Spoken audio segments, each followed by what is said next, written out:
Hello and welcome to Clay to Canopy, the show where I attempt to make just about everything from the ground up. And welcome to the So Not Walden series, where I am making a cabin-themed environment. For this closer look episode, we are going to be going over how to take an ordinary Quilters cotton and turn it into an upholstery-ready fabric. So come on, let's get into this.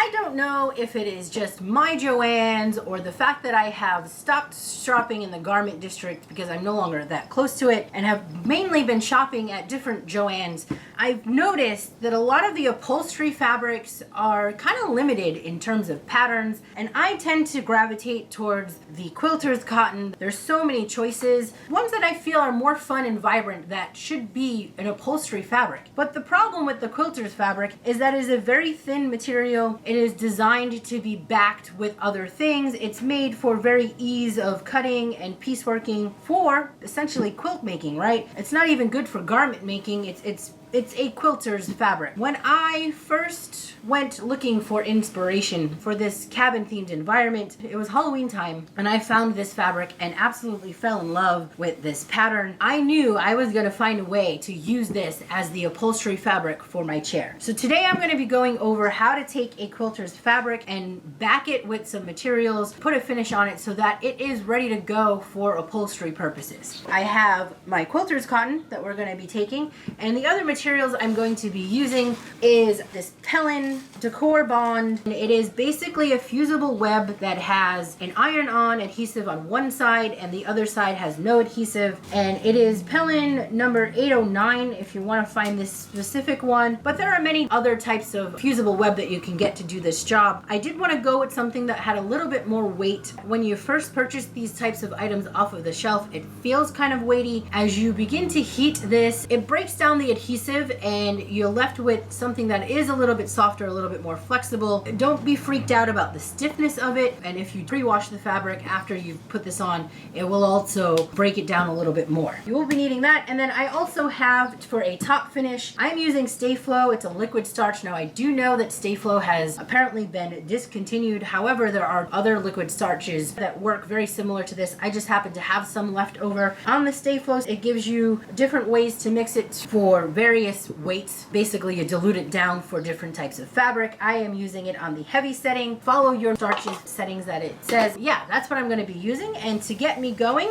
I'm going to be cutting a piece of this Pellin. We're going to start with that first. I'm going to cut my Pellin to match the same piece that I have going. As I am upholstering this chair behind me, rather than doing an entire bolt of this stuff and it become unruly, it was just easier to cut the pieces and it reinforced them as I needed them for the pattern. So right now I am getting ready to prep this fabric for a back piece. This is probably the largest piece of the pattern that I've been working with. The other thing I found that is really handy is I have a thick piece of felt laid down on my workbench. I don't actually have an ironing board. I mean, I have a little dinky ironing board, so this has been pretty handy for me to have. I just put this on my surface and it turns my entire work surface into basically an ironing board. It is a very thick felt though. The one thing I've been having issue with, they cut my Pellin. There was a bunch of wrinkles that happened. I want to be mindful of that as I am applying this because I don't want that wrinkles to happen on my fabric. I'm going to start off with the section that is not wrinkly. It's going to lay out my Pellin, and you'll see two different sides. There is a matte side, the fluffy side, and then there is the shiny side. The shiny side is your adhesive, and this is what a finished piece of my fabric looks like after it's been backed. I have it here with the Pellin applied, and then I have a coating of liquid starch on here that makes it water resistant, stain resistant. It's a much hardier fabric now that it's had this treatment done to it, and it is ready to go for upholstery. Your cotton beforehand is going to be way too thin. It would tear and rip through the process of the stapling when you do upholsteries. You can't just use your cotton as is. You can see how thin this is. It could easily tear if I pull too much on it. That is why we are reinforcing this cotton. So I'm going to go ahead and match up my pieces here. And this is a very easy part of the process, though it can take quite some time. The larger you go, the more chance you're going to get wrinkles. And if you deal with wrinkly things like this within the fabric, once it adheres to the backing, it's kind of stuck on there and it can be a bit of a pain to sort of work it out. If I wanted to, I could press this fabric get these wrinkles out separately before I go ahead and apply it to this adhesive. I'm going to take the risk though. So I have my iron turned all the way up. You want to make sure your iron is clean so you don't leave any residue. I have been just using the side of this felt to sort of get any excess residue off from the stay flow as it goes on. You'll see what I mean when we get to that step. But I have it turned up. My iron is set to the linen setting and I have it on steam. I don't have any water in it at the moment. The steam can help if you're trying to get out heavy wrinkles if you want to spritz it out. I don't want the backing peeking up because if I end up with exposed backing like this and I hit it with the iron, I'm going to end up getting adhesive all over my iron. Just want to make sure that I'm as covered as I can be, but also not having exposed bits that's gonna get glue all over my iron. You want to pick a section to start in and move in that one direction. You don't want to move too quickly because you want to make sure that glue has time to adhere. So a couple seconds as you're slowly going, and I've just been doing this in sections. The last thing you want to do is go, oh, let me tack it down over here and switch over here. I had that thought early on and ended up with some bubbling and crinkling on the underside of the pellin. Of course, you always want to test your fabric. I have found some holiday fabric that has like metallics in it, and when you heat those metallics, they kind of burn off and stick to your iron. So if you're working with the fabric that may have a metallic or something in it, you might want to have an extra layer of something to cover this. Sometimes I use wax paper, even parchment paper will work. Here we go. I put in a wrinkle by accident. So if I spritz that, my little spot there, why you want to go slow, ended up with that wrinkle. I have that same issue here, so I'm going to go ahead and spritz those, but I need to work my way over, right? I didn't get over here yet, so I'm going to start at my edge.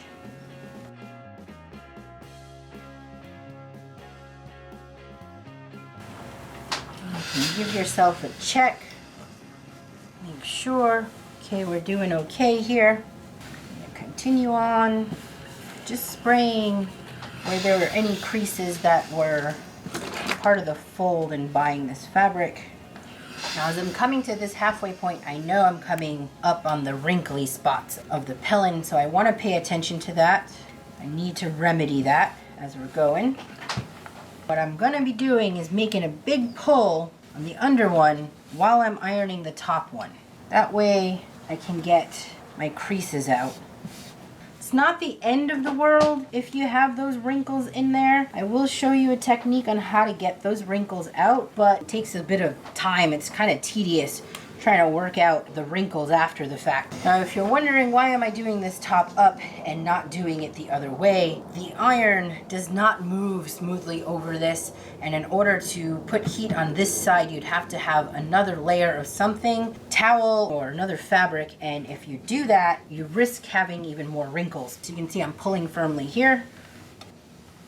Oh, another wrinkle. Now, if it's really bad, you want to hit it with some heat and very quickly peel it up, and you can adjust.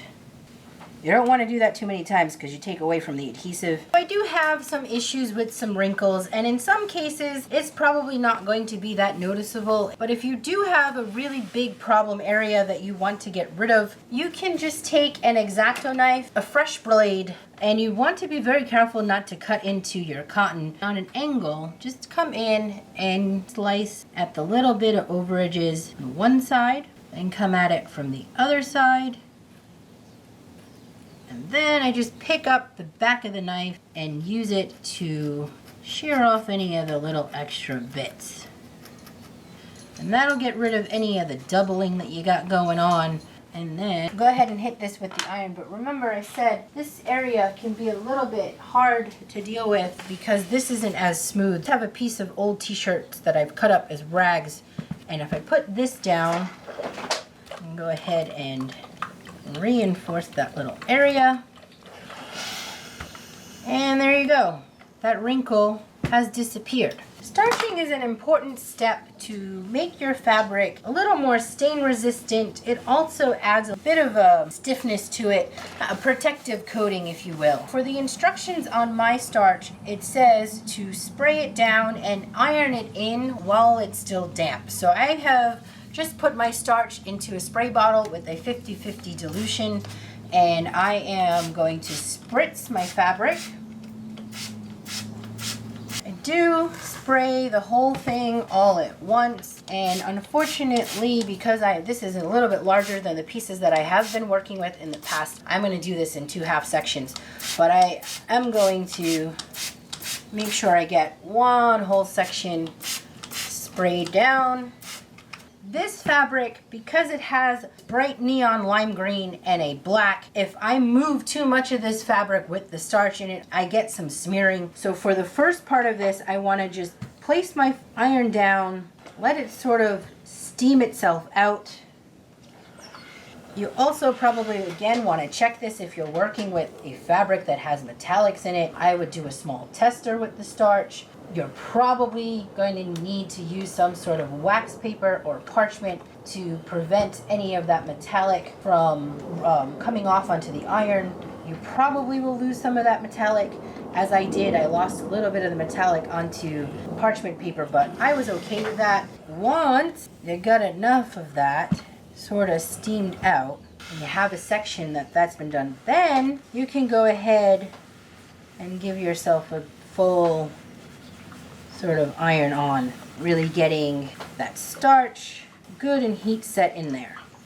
And you're going to repeat this for your whole fabric. Again, section by section. You want it to still be damp, otherwise you're not heat setting that starch. I do have the steam setting on, but I haven't had any issues.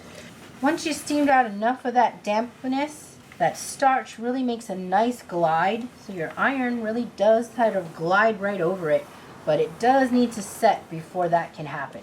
Alright y'all, my fabric is ready to be turned into an upholstered chair. I hope you enjoyed this closer look of the Sew Not Walden series. Please like, share, and subscribe if you have not done so already, and stick around to watch this environment come together.